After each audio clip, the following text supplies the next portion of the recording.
Assalamu alaikum guys, it's me your favorite Pushpita Mirza and these cats are my own cats মানে আমি এই বিড়ালগুলোর মা।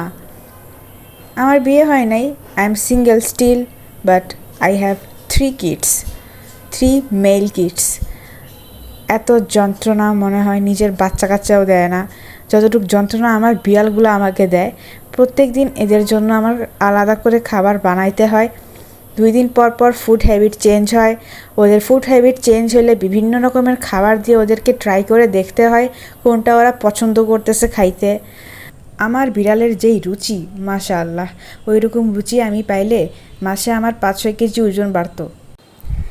Recently আমি কিছু ফুলের গাছ এনে রাখছি আমার বারান্দায়।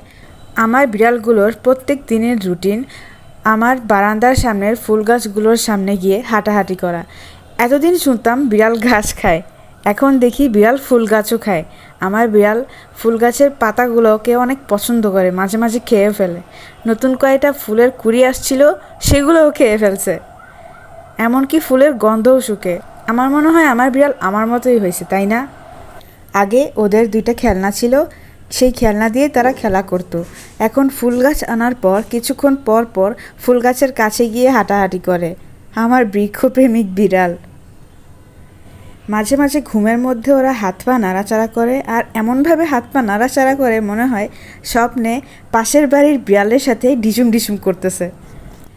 আরেকটা কথা না বললেই না, আমার বিড়াল কিন্তু আমার থেকে বেশি লেখাপড়া করে।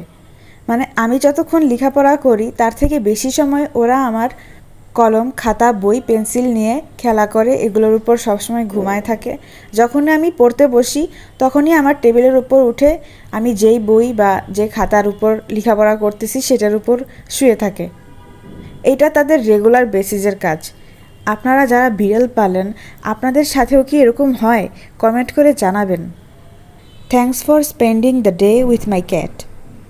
If you ever like my video, then please like, comment and subscribe.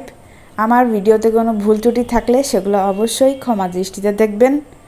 দেখা হবে পরবর্তী ভিডিওতে।